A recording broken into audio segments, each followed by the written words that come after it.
Life is like a roller coaster with all its ups and downs. Those who try to do something and fail are infinitely better than those who try to do nothing and succeed. Whatever you are, be a good one. It's not whether you get knocked down, it's whether you get up. Oh, hi Year 6. I'm just reading this book, 365 Days of Wonder, and there are some really inspirational quotes in here. Let me share a few more with you. Start by doing the necessary, then the possible, and suddenly you are doing the impossible. Courage is found in unlikely places. Every day, in every way, I'm getting better and better. This book is full of so many quotes, 365 of them in fact, one for every day of the year. And they're really inspiring, written by people that perhaps have been through ups and downs in their own lives, and these quotes have come out of their struggles. And it got me thinking, I wonder if there are other people that may have been through ups and downs in their lives that could help us to think about how they overcame their obstacles. Come with me, let's go and find out.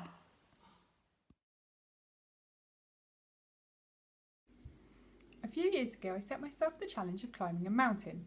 It would take 3 days, so it involved camping overnight. This was not the first mountain trek that I had done, but I had heard that it was really difficult and that lots of people didn't succeed. Nevertheless, I was determined to try and found myself climbing this mountain with friends. It was really steep. Every step we took, the stones slid us back down again. I had to cover my face with a scarf to be able to breathe through the dust. It was boiling hot during the day, but it was below freezing at night. We met people along the way who'd turned back due to injury. On the second day, we had to get up at 2 a.m. to start the climb to the summit by torchlight. I was this close to turning back because my legs were in so much pain from the day before, but I knew I would be disappointed if I didn't make it to the summit. So, somehow, I found the strength and made it to the top. This is me near the summit, so exhausted I couldn't even talk, with a day and a half of climbing back down to go, but I had done it. It took me a week to recover properly. It was the hardest thing that I have ever done, but it is also the achievement that I am most proud of. I am proud that I chose to push myself to do something really challenging. I am proud that I didn't give up when it got really hard. My message to you is to challenge yourselves in the choices that you make, as the things we work hardest for often reward us the most.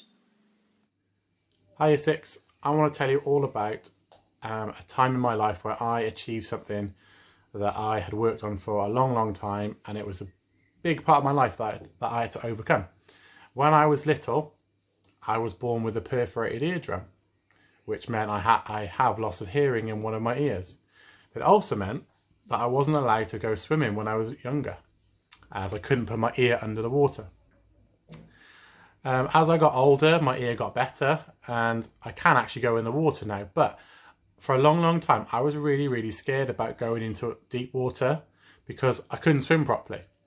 And as an adult, it's quite a strange thing to go and ask for swimming lessons, and I wasn't really sure about it. So I took it upon myself to give myself the goal of learning how to swim. So one summer, a couple of years ago, I took myself off to a swimming pool, and just bit by bit, I slowly taught myself how to swim. And it's something that I'm really proud of, because now when I take my daughters to the swimming pool, I'll feel a lot more confident about going in the water with them. And it just shows that you shouldn't let something become a fear and let it overtake you. You should tackle it and set a goal and reach that goal. Okay? When life gets you down, you know what you gotta do? I don't want to know what you gotta do. Just keep swimming, just keep swimming, just keep swimming, swimming. What do? We swim. Dory, no singing. Oh, Dory. I love to swim in. Dory. When you want to swim, you want See, to I'm gonna keep get stuck now with that song. Now it's in my I could have been head. in jail, I could have been working here, I could have been working there, I could have been doing this, but I'm here. And that's because I found it within me and I went for it. And it's within all of us. Every single person on this planet is within us. So realizing your true potential, like realizing that within yourself there is a talent, there is a gift, there is a purpose that needs to be fulfilled, and you need to do it. Like, just go and do it. Like, I feel like there's always been this thing of you can't do that, or you can't do this, and it's like, no, you can. So to be as hardworking and as committed and as focused as possible, like to try and achieve things that are maybe out of the ordinary for like someone like myself to achieve. So I've just been driven. Draw it back, like, you do your bit, like focus on you, your community, your world and your spirit, and hopefully it's like a domino effect, hopefully. Okay, so I got this medal when I ran Exeter's half marathon in 2017, and I'm showing you this because it's really important to me. In 2017 I worked so hard on my running, on my training, to be able to beat my PB, my personal best for running a half marathon. And when I ran this race, I ran the half marathon in 2 hours and 30 minutes, which was the fastest I'd ever run a half marathon before. Did I win the race? No. But for me, I was really proud to get this because I'd achieved my own goal, and I was really proud of that. So I just think that's a really important message, really, that even though you might not be the fastest, you might not be the best at something, if you set your own goals, then you can still be proud when you achieve them.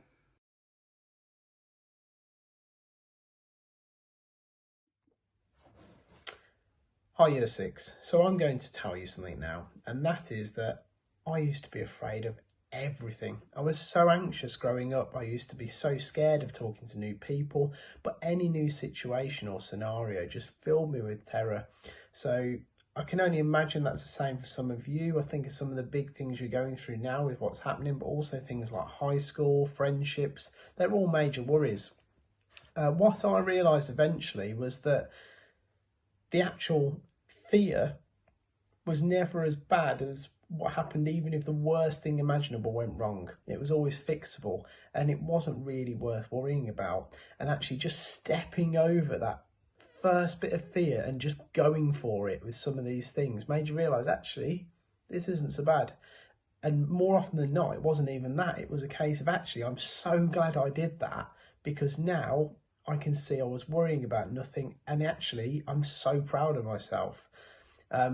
So now I'm a lot more confident. I can talk to new people, no problem, take up new hobbies, and I don't really worry about things because I realise actually most of the time the other side of that fear is where you find the most satisfaction.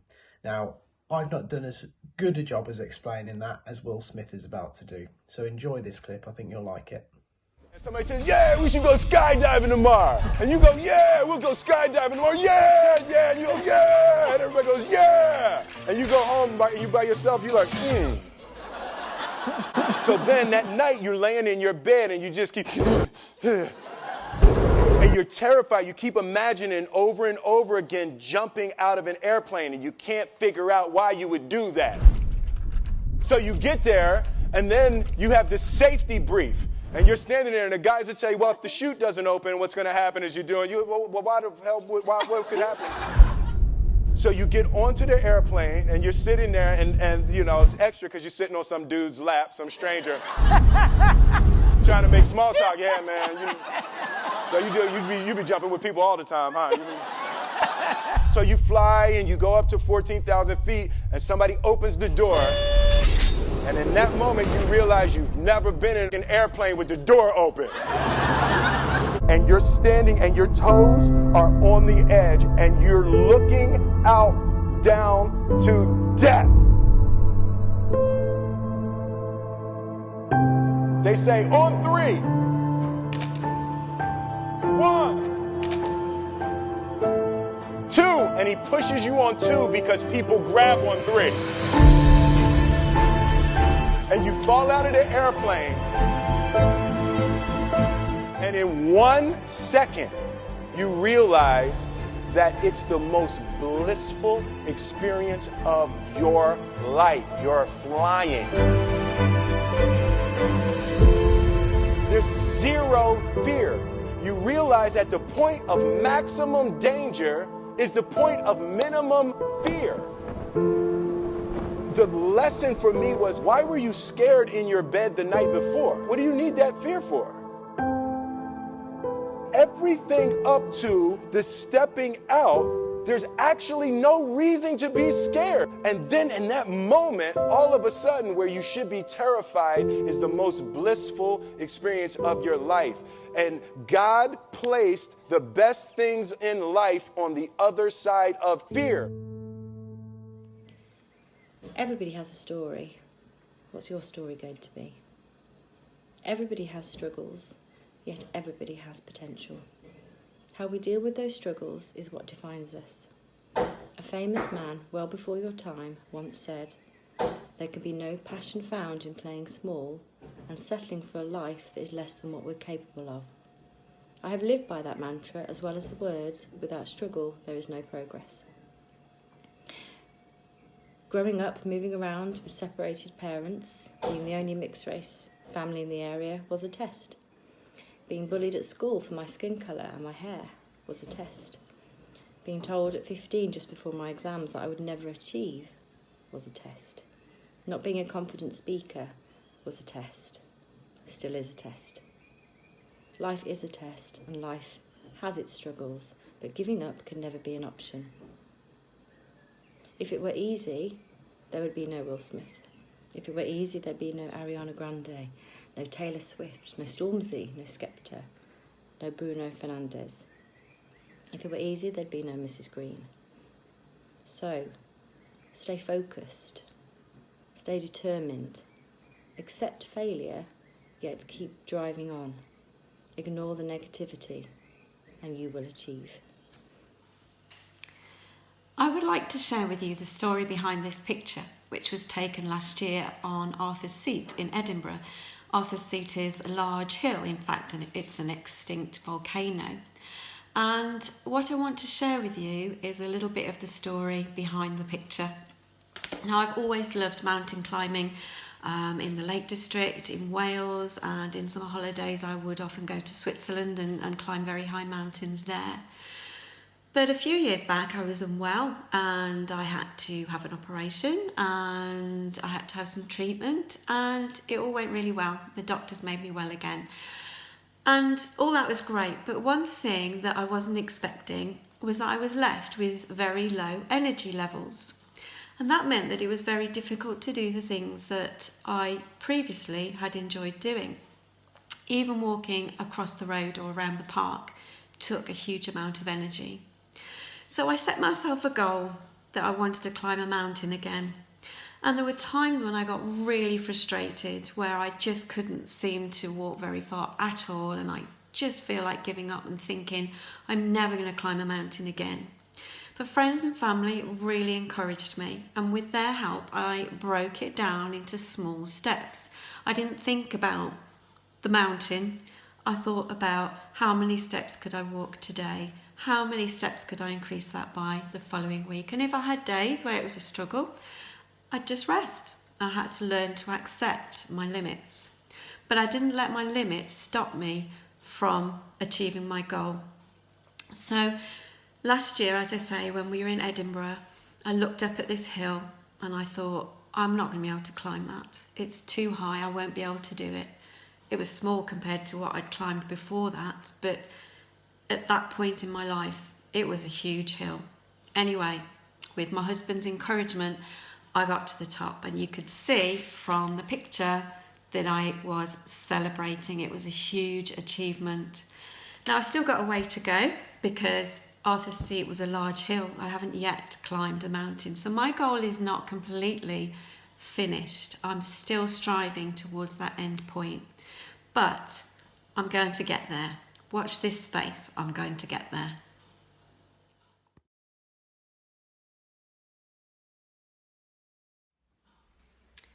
So what can we learn from what we've heard today? Well, We've learnt that life has ups and downs. Everybody faces challenges at some time in their life, but that we can choose how to respond to those challenges. We've learnt that we shouldn't give up when we face difficulties or we face our fears, because we grow as a person when we face those challenges and come out the other side. At the moment, we're still living in quite uncertain times. We are beginning to have a little bit more opportunity to come out of our homes and to be able to do some of the things that we have missed, but there are still some limits. So as we face uncertain times, as well as anticipating exciting times ahead, let's just think about some of the things that we can learn from other people's stories. Let's support each other and help each other as we plan for the times ahead. I'm going to leave you with one final inspiring young lady. Those of you who watch Britain's Got Talent may have seen this lady quite recently, but I'll let her tell her story. Okay, here we go. That's the audience. They're a lovely bunch. You like them a lot. Got it, okay. Oh my God. Hello. Hi. Welcome to Britain's Got Talent. Thank you. What's your name? My name is Serene. How old are you? I'm 14. 14. Yes. And whereabouts are you from? I'm from London. Okay. Have you told your friends at school you're here today? No, they have no idea I'm here. Right, okay. So who's here with you today? My grandfather, my 2 aunties, my uncle, my cousin, my brother, and my parents. A nice mix. Goodness me. It's the entire audience. It is the entire audience. Yes. I like that. Is there anything else you want to tell us about yourself? So I guess it's pretty obvious that I can't see. There was a time where I could, and now I can't. But I guess music is my vision, and that's just what I live by, and music is my thing. Good for you.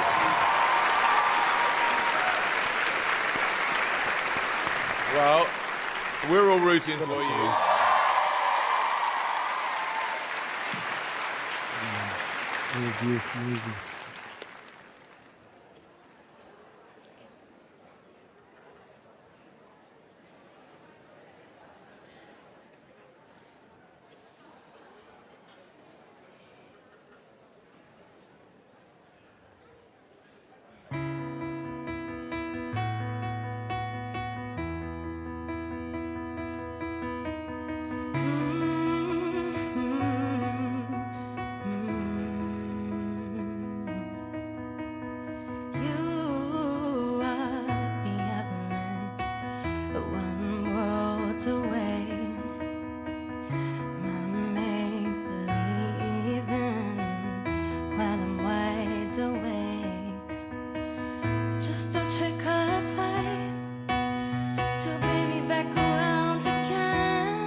Best of luck, you sound great.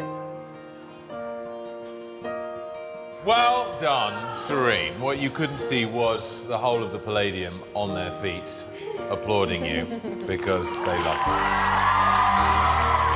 Alicia. Oh, what a sweet, sweet girl you are. My heart is just melted. Thank you. You're so nervous, but that's completely understandable. It's a massive deal. It's a massive stage, and you sang beautifully.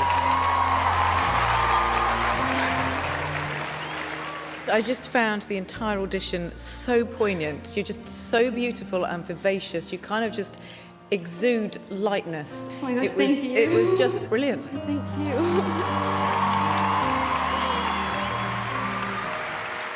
Serene, were you nervous because you thought you were going to get bad comments? Have people criticised you in the past? I only do school performances, so this is something completely new. And being able to sing right now is just such a big opportunity, and I don't want to waste it. Good for you. I think I should be the first person to say yes. It's a yes from me. It's a yes from me. And it's a yes from me. Well done, Serene.